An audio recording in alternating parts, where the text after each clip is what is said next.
In the previous video, we discussed that Wi-Fi has two bands, two ISM bands, 2.4 GHz and 5 GHz.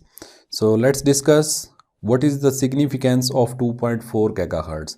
Even if now at the moment I check in my network and I go to the network configuration, Wi-Fi configuration. So here I can see that even I am using 2.4 GHz on my Windows 10. So which means that 2.4 GHz is the most common band, and usually we operate on the first channel as first preference, which is channel number 1. So what is this 2.4 GHz? Let's discuss. It is one of the two ISM bands which are commonly used for Wi-Fi, and it has been divided into total 14 channels. And these channels are not like this, that one will finish then the next one will start. So until the first channel is finished, as soon as we start the first channel, the second channel starts 5 MHz later on, and then we give a space of 5 MHz, and then the third channel starts, then the fourth channel, fifth channel. So which means that they are all overlapping. Totally we have 14 channels, 1, 2, 3, 4, 5. We recognize them with the help of center frequency, base frequency. So channel 1 to 11, they are usable, while 12, 13, 14, they are prohibited in most of the countries, especially channel number 14, because we could even use 4 channels simultaneously, but due to the prohibition of channel 14, it's a problem. Each channel width is 20 MHz. The standard is 20 or 22 MHz. If we use OFDM modulation, then we have to give minimum 20 MHz. If we use DSS, then we have 22 MHz. But commonly for 2.4 GHz, we usually use 22 MHz channel space. So which means each channel is 20 or 22 MHz wide, and between two channels, two adjacent channels, I am talking about channel 1 to 2. So we have 5 MHz. So first channel starts from here, goes until here, and even the first channel has finished, the second frequency will start. It will be spreaded along with the channel number 1. Even in here in the table you can see these are all the channels from 1, 2, 3, 4, 5, 6 up to 14, and this is the center frequency. So the first channel, it starts from 2401 MHz and it goes up to 2423, which is 20 MHz. You can see in here as well, 22 MHz. 01, 23 minus 01 is 22 MHz. The second channel starts from 2406. You can see first channel is finishing at 2423, 2423 MHz. But the second channel, even the first channel has not finished. It has already started from 2406. First one is ending at 23. The second is already starting from 6. After 5 MHz spacing from 1 to 6, 6 to 11, 11 to 16, and so on. Right, so this is how the channels have been divided, because it was the first band that we started using. So at that time the planning was not so much accurate, and it was all based on the necessity, same like our TCP IP protocol, because at that time the Cold War was going on between Russia, USA, and they just wanted the computer network to start working so that they can share information and they can win the war. Similarly here, they just wanted Wi-Fi to start working, and then we'll see the standards later on. So that's why there are so many different things that you will see as compared to 5 GHz band, although they came around same time with each other.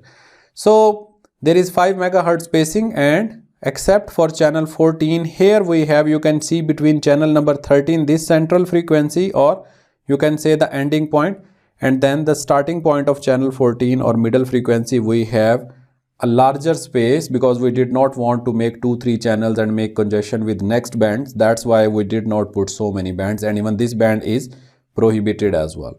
So that's also one of the very important interview point, that which channel has more spacing. So usually we will say no, it's all 5 MHz, but the answer is incorrect.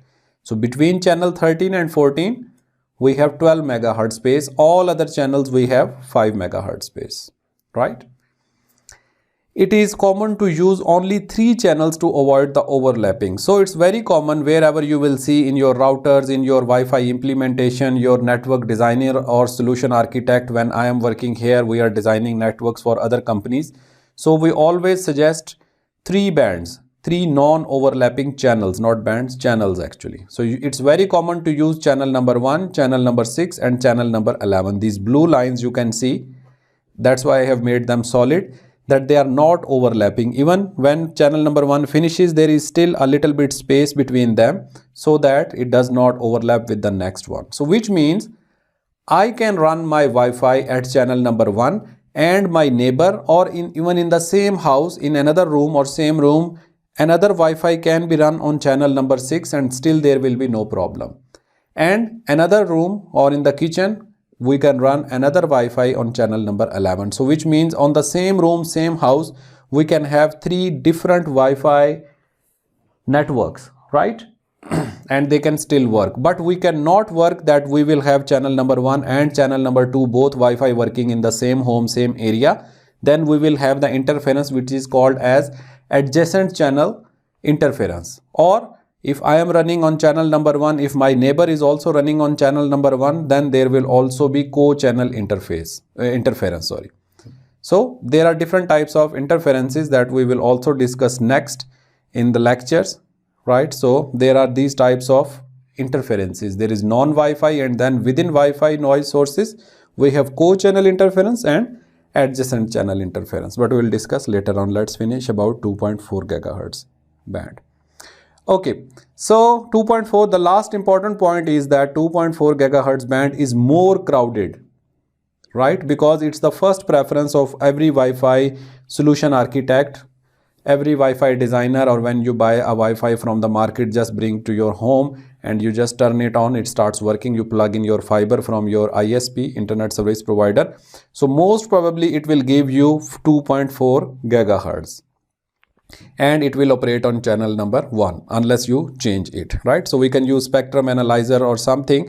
If you are designing it for a company, for an enterprise, so you must go through the heat map first, then you must run the spectrum analyzer or any other tool to see which frequencies are there. Maybe other offices are also running Wi-Fi, so you need to find the free Wi-Fi channels and then you configure it according to that. But these days some access points like from Cisco, they are very intelligent. They can automatically detect the noise and they can switch between the channels automatically.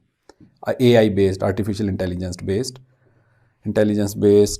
access points. So therefore most of the new devices, they prefer 5 gigahertz, but then it's more crowded because not only Wi-Fi but other devices like our cordless phones, Bluetooth devices, NFC communication which is common in Samsung phones, the garage door openers, baby monitor, anything which operates on the close proximity, all of them, they work on 2.4 gigahertz because it's easy to implement. It gives you more range and the frequency travels longer, although it gives a little bit less data rate as compared to 5 gigahertz.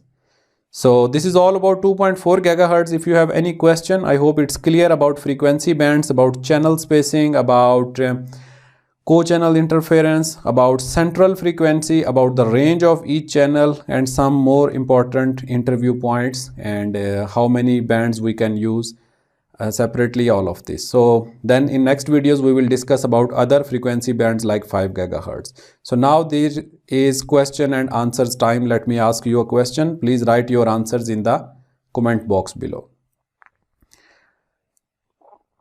How many non-overlapping channels are possible with 2.4 gigahertz Wi-Fi band? Again, how many channels can we achieve, which means in one house, how many Wi-Fis can I have which can all operate on 2.4 gigahertz without any interference? So please write your answer in the comments. Is it 2, 14, 3 or 12? So if you have any other question, please write in comment section. Thank you for watching.